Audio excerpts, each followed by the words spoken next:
Shalom Bapak Ibu Saudaraku yang dikasihi oleh Tuhan kita Yesus Kristus. Salam jumpa kembali di dalam program seri pendalaman Alkitab. Bersama saya Billy Elia yang seperti biasa akan menemani saudara selama kurang lebih 10-30 menit ke depan, di mana saya akan mengajak Bapak Ibu untuk kita bersama-sama membaca dan merenungkan kebenaran firman Tuhan perikop demi perikop dimulai dari Perjanjian Baru. Dan di dalam seri pendalaman Alkitab kali ini kita memasuki perikop yang ke-138.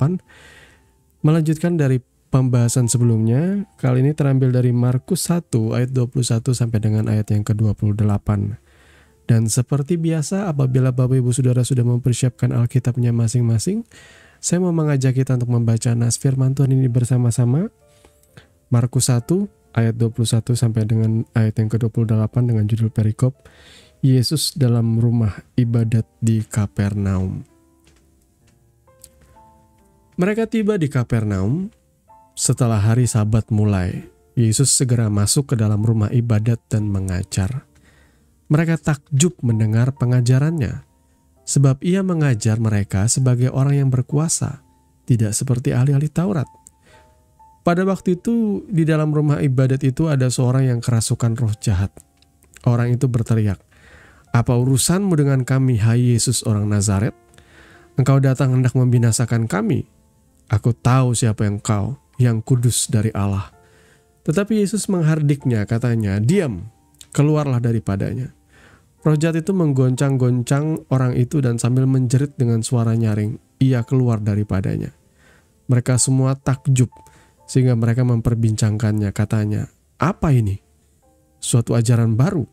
Ia berkata-kata dengan kuasa, roh-roh jahat pun diperintahnya dan mereka taat kepadanya." Lalu tersebarlah dengan cepat kabar tentang dia ke segala penjuru di seluruh Galilea. Amin. Sebelum kita bersama-sama merenungkan kebenaran firman Tuhan ini, mari kita terlebih dahulu merendahkan hati dan berdoa. Bapa, di dalam nama Tuhan Yesus, terima kasih untuk saat ini Tuhan. Kami bersyukur Kau memberikan kami waktu bersaat teduh. Bersama-sama kami mau merenungkan kebenaran firman Tuhan. Satu kerinduan kami boleh bertumbuh. Kami boleh mengerti apa yang menjadi maksud dan kehendak-Mu Tuhan. Oleh sebab itu ya Allah Roh Kudus, pimpin setiap kami. Urapi setiap hati dan pikiran kami. Kuduskan kami oleh kebenaran firman-Mu. Kami siap merenungkan firman-Mu dengan penuh ucapan syukur dan sukacita. Haleluya. Amin. Nah, Bapak Ibu Saudaraku yang dikasihi oleh Tuhan kita Yesus Kristus, setelah Yesus memilih 4 orang muridnya, dikatakan berikutnya, mereka tiba di sebuah kota yang bernama Kapernaum. Yang menarik di sini ialah, setelah hari Sabat mulai, Yesus segera masuk ke dalam rumah ibadat dan mengajarnya. Saya tertarik dengan hal ini bahwa ternyata kehidupan Yesus tertib. Dia adalah Tuhan yang menjadi manusia, tapi tidak lantas ia semena-mena. Dia pencipta alam semesta ini yang merendahkan diri dan menjadi sama seperti ciptaannya. Tapi dia tidak, tidak seperti orang yang sudah punya pengetahuan sedikit, tidak seperti orang yang punya otoritas sedikit, lalu mulai arogan atau bersikap sok punya kuasa. Tidak seperti itu Yesus. Pada hari Sabat tiba, ia segera masuk ke dalam rumah ibadat dan mengajar. Jadi, ada ayat yang berkata Yesus adalah Tuhan atas hari Sabat. Iya.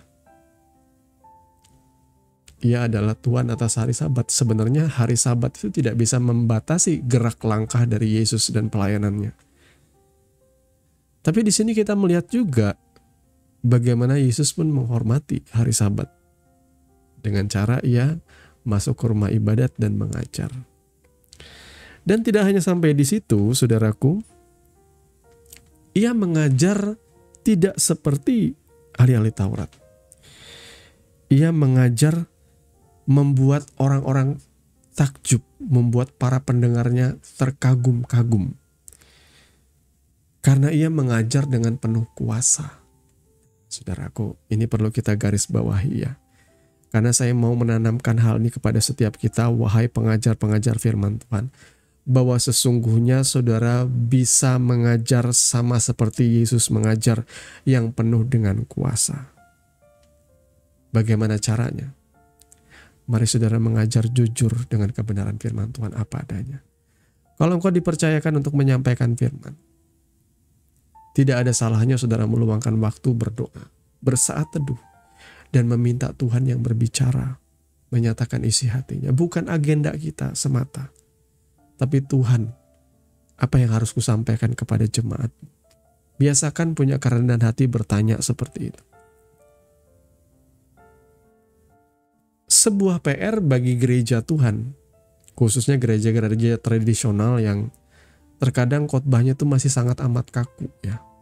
Memang ini saya bicara soal teknis. Tapi sebenarnya nggak masalah sih cara berkhotbah atau teori dan praktek dalam berkhotbah itu sebenarnya nggak masalah. Yang jadi masalahnya ialah banyak pengkhotbah-pengkhotbah itu yang tidak membawa kejujuran dalam pemberitaan Injil atau pemberitaan firman-Nya. Mereka sibuk menulis khotbah kemudian dibumbui dengan istilah-istilah ya yang ada di dalam dunia kerohanian yang sukar dipahami. Apalagi yang sekolah S2, S3, kadang-kadang mereka menggunakan istilah-istilah di dalam dunia teologi yang tidak begitu dipahami oleh orang awam. Maaf kata, semuanya berakar dari kesombongan. Karena pengen bisa dinilai, oh dia tuh S2, S3. So khotbahnya tuh yang biasa-biasa aja. Khotbah S2, S3 yang mesti memang harus ada yang terminologi Kristen seperti itu. Istilah-istilah teologi yang sukar dipahami orang, supaya orang akan berkata, wajar sih dia khotbah kayak gitu, dia kan S3 teologi ya. Memang harus banyak istilah-istilah yang kita tidak mengerti. Tapi sebaliknya, jujur saudaraku, ini keresahan saya dalam hati saudaraku ya. Bagi saya, kalau saudara sudah sekolah sampai menempuh yang namanya S3 teologi ya, seharusnya saudara bisa menyederhanakan ya pesan saudara sehingga bisa ditangkap oleh semua orang. Seperti itu. Jujur berkhotbah dan tidak sombong dengan gelar akademis atau apapun juga. Pada saat engkau menyampaikan firman Tuhan, ingatlah bahwa engkau adalah hambanya. Dan engkau bergantung penuh kepada pengurapannya. Engkau bergantung penuh kepada pimpinan Roh Kudus. Dengan demikian ketika engkau mengajar, engkau tidak mengajar semata dari otak pikiranmu. Karena kalau cuma mengajar dari otak pikiran itu akan hanya sampai di otak pikiran semata. Tidak akan sanggup mengubahkan hati seseorang, tidak akan sanggup menyadarkan dan mempertobatkan seseorang. Apa yang muncul dari pikiran nanti suatu saat akan dikoreksi oleh pendapat yang lebih meyakinkan.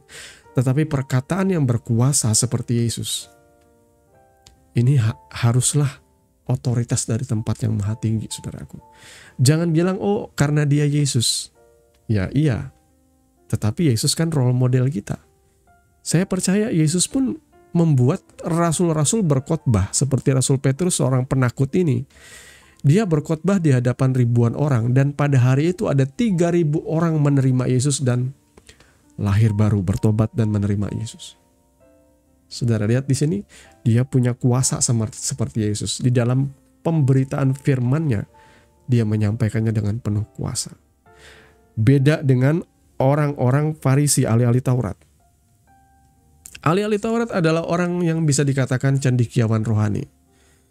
Mereka punya dedikasi yang luar biasa, pemahaman yang luar biasa akan hukum Taurat, pemahaman yang luar biasa akan kitab Taurat, pemahaman yang luar biasa akan Talmud dan lain sebagainya. Sehingga mereka, karena pemahaman itu, mereka layak disebut sebagai rabi, guru. Mereka bahkan menempati posisi yang tinggi dalam kehidupan bermasyarakat, bersosial. Mereka dikatakan sebagai imam. Mereka bahkan mengenakan pakaian khusus imam yang membuat mereka sangat amat dihormati. Tetapi perkataan atau pengajaran mereka sangat tidak punya kuasa. Ya, ini adalah jebakan.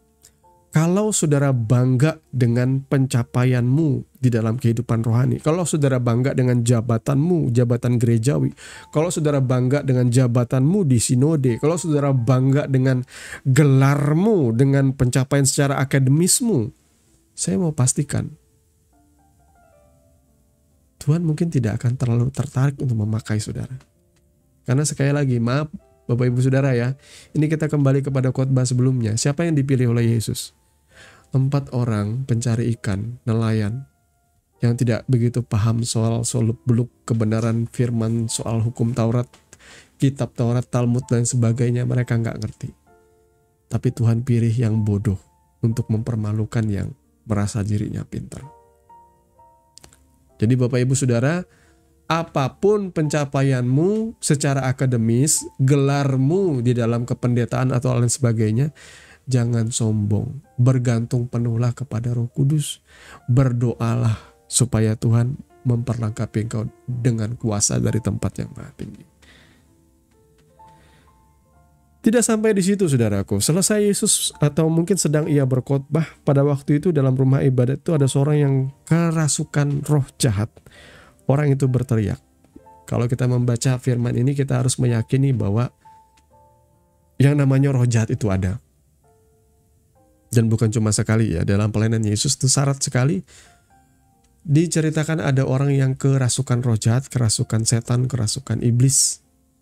Dan itu menandakan bahwa keberadaan iblis, roh jahat, dan setan-setan itu memang real. Tapi ya nggak seperti di film-film juga saudaraku ya. Kalau di film-film kan dibuat terlalu ya fiksi saudara ya. Kita bicara soal kenyataan.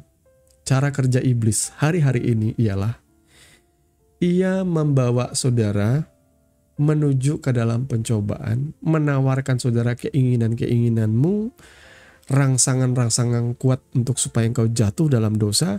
Dan ketika engkau jatuh dalam dosa, di situ engkau menyakiti hati Tuhan, di situ engkau melanggar firman Tuhan, di situ engkau ada di dalam zona penghukuman Tuhan.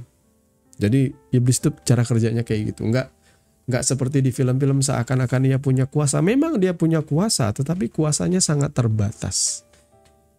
Ya, kuasanya manjur bagi mereka yang belum ditebus, belum diselamatkan oleh Yesus Kristus. Iblis punya kuasa untuk menjejakkan kakinya di dalam kehidupan setiap orang yang tidak ada darah Yesus di dalamnya. Jadi saudara perhatikan di sini saudara ya. Iblis ini atau roh jahat ini berteriak, "Apa urusanmu dengan kami, hai Yesus orang Nazaret?" Ini mengkonfirmasi Yesus betul-betul berasal dari Nazaret. Yesus bukan lahir di Nazaret ya. Yesus lahir di Bethlehem Efrata, tetapi ia dibesarkan, tumbuh besar tuh di Nazaret, sebuah kota yang tidak dianggap, kota yang dianggap hanya ada yang buruk-buruk saja dari sana, saudaraku ya, yaitu Nazaret tadi. Engkau datang hendak membinasakan kami. Wah, siapa yang bisa punya kuasa membinasakan iblis, saudaraku? Siapa? Manusia kah? Ya kalau saudara bilang manusia, ya mungkin itu pengusir setan yang di film-film Mandarin di tahun 80-90-an itu kan banyak saudara ya. Ada film-film pengusir setan ya. Jadi setannya dikurung, setannya dibunuh, setannya kemudian ditangkap. Setan seperti vampir dan sebagainya. Tapi itu kan fiksi. Kenyataannya setannya nggak kayak gitu saudaraku. Di dalam Alkitab ini setannya ketakutan, roh jahatnya ketakutan. Apakah engkau ingin membinasakan kami? Wow, saudaraku, saudara tentu tahu siapa di Alkitab yang berkuasa untuk membinasakan roh jahat, iblis, dan setan? Ya iyalah Tuhan. Makanya di sini sebenarnya ada sesuatu yang sedang dibicarakan oleh roh jahat di sini yang berkenaan dengan rahasia Yesus. Aku tahu siapa engkau, yang kudus dari Allah. Nah kan, saudara tentu tahu setan atau roh jahat itu mereka punya koneksi, mereka memiliki hierarki, mereka punya sistem. Mereka bisa tahu tentang keberadaan saudara, mereka bisa tahu kelemahanmu, mereka bisa tahu kapasitasmu, mereka bisa tahu apa yang bisa membuat engkau jatuh dalam dosa. Jadi saudara jangan sombong, bergantunglah kepada Tuhan. Di sini iblis mengenal, di sini roh jahat ini mengenal siapa Yesus. Engkau adalah yang kudus dari Allah. Waduh, saudaraku ya, yang kudus dari Allah. Yesus itu kan artinya yang kudus dan diurapi, saudaraku. Betul sekali apa yang dikatakan oleh roh jahat ini, ya.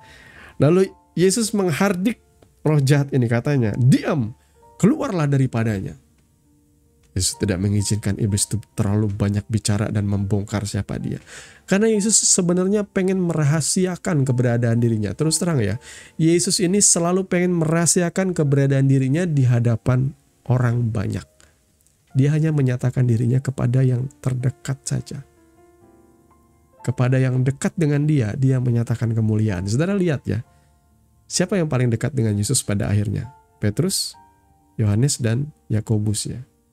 Jadi ketiga muridnya ini yang paling dekat ini yang bisa ngelihat Yesus berbicara dengan Musa dan Elia. Siapa yang bisa bicara dengan Musa dan Elia dan punya otoritas seperti itu? Selain dia adalah Tuhan, saya katakan saudara ya. Roh jahat itu menggoncang-goncang orang itu dan sambil menjerit dengan suara nyaring ia keluar daripadanya. Roh jahat ini takluk kepada otoritas Yesus. Ketika Yesus berkata, diam, keluarlah. Dan seketika itulah roh jahat itu menggoncang tubuh ini, korbannya ini. Kemudian akhirnya dia keluar. Saudara punya kuasa yang sama untuk mengusir setan seperti Yesus. Karena itu juga dikatakan tanda ini akan menyertai orang percaya. Mereka akan mengusir setan demi namaku. Ya, dalam perjalanan pelayanannya murid-murid pun melakukan hal yang sama. Mereka mengusir setan dan setan pun takluk kepada kuasa otoritas mereka oleh dan di dalam nama Yesus. Saudara ya, biasanya orang suka sekali kalau dengan hal-hal yang fenomenal seperti ini ya. Orang suka sekali dengan bahasan tentang setan, tentang iblis, tentang roh jahat, saudara ya. Nggak ya kayak film-film kita juga di bioskop itu yang paling laris manis ya film-film horor yang bertema setan, roh jahat yang diselingi dengan komedi-komedi dan sedikit yang vulgar-vulgar, saudaraku. Laris manis di Indonesia ini, saudara. Ya. Jadi iblis atau roh jahat itu, lebih tepatnya roh jahat ini keluar daripadanya dan membuat orang-orang takjub. Mereka takjub, saudaraku. Dan mereka memperbincangkannya. Apa ini? Suatu ajaran baru kah? Ia berkata-kata dengan penuh kuasa dan roh jahat pun diperintahnya dan mereka taat kepadanya. Saudaraku, Yesus itu dinamis. Roh Kudus itu bekerja dengan cara yang dinamis. Ya, dia bekerja tidak bisa dibatasi dengan tradisionalisme kita. Tidak bisa dibatasi dengan kekakuan kita. Kita berusaha membatasi Tuhan bekerja dengan membuat liturgi, membuat kebaktian. Saya menghormati semua itu dan Yesus pun menghormati kebaktian ini berjalan dengan tertib. Cuma bedanya, di sini ada bedanya. Dia memberitakan, dia mengajar firman dengan penuh kuasa. Kemudian dia menunjukkan otoritasnya. Ketika ada yang kerasukan setan, dia usir roh jahat itu. Harusnya memang ibadah kita adalah ibadah yang seperti ini yang penuh kuasa. Seharusnya, saudaraku ya.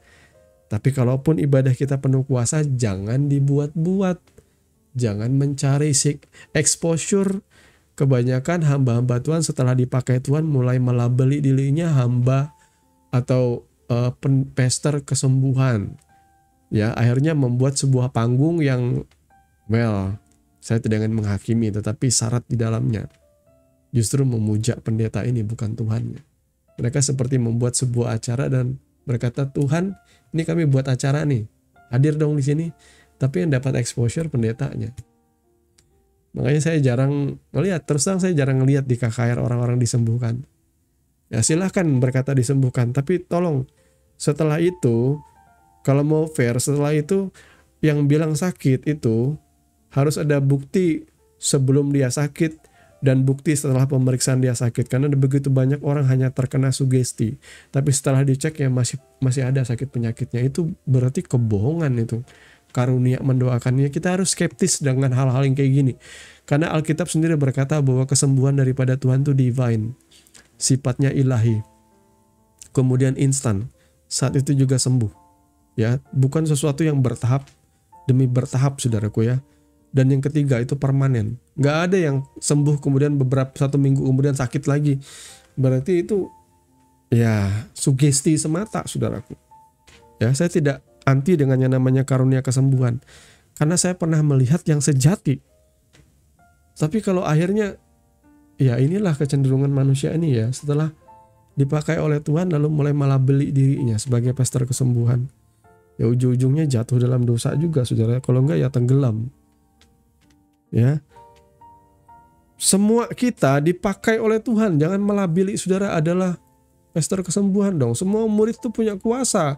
Jadi semua orang Kristen harusnya ya bisa mendoakan orang sakit dan orang sakit sembuh. Jangan cuma melabeli pastor-pastor orang doang saudaraku. Nanti dipuja-puji pastor jadi pengikut pastor saudaraku, bukan pengikut Yesus saudara. Ya, kalau pendetamu murtad saudara juga akan kecewa meninggalkan Tuhan. Karena saya melihat banyak orang-orang yang memang suka mengikuti pastor yang punya kuasa, punya otoritas katanya, punya karunia kesembuhan. Wah, banyak jemaatnya saudaraku ya. Tapi ya jemaatnya nggak pernah dilatih oleh pastornya tuh mendoakan orang sakit. Pastornya terus yang berdoa. Nggak ada yang namanya pemuritan. Nggak ada yang namanya mendidik orang seperti itu. Ya pastornya terus yang jadi ujung tombak saudaraku ya. Ini keresahan saya pribadi, saya sisipkan saudaranya. Jadi orang-orang berpikir bahwa ini suatu ajaran baru. Enggak, ini bukan suatu ajaran baru. Justru di mana ada Roh Allah, di situ ada kemerdekaan. Di mana ada Yesus, di situ kerajaan Allah ditegakkan. Dan ketika kerajaan Allah ditegakkan, kerajaan iblis, roh-roh jahat akan takluk. Harusnya ibadah itu memang harusnya seberkuasa itu. Ya, saya banyak melihat ya waktu awal-awal saya bertobat itu memang betul saudaraku ya.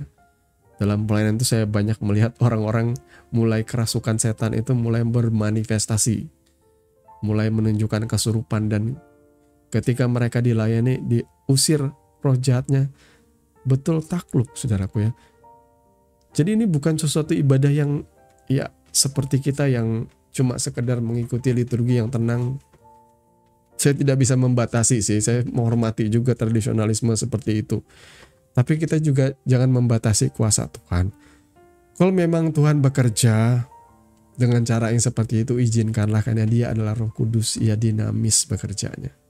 Tapi saya juga melihat di sini Yesus pun menghormati peribadatan dia dan ia menjalankan tugasnya sebagai seorang pemberita firman dan mengajarkan firman Tuhan itu dengan tertib dengan baik saudaraku ya.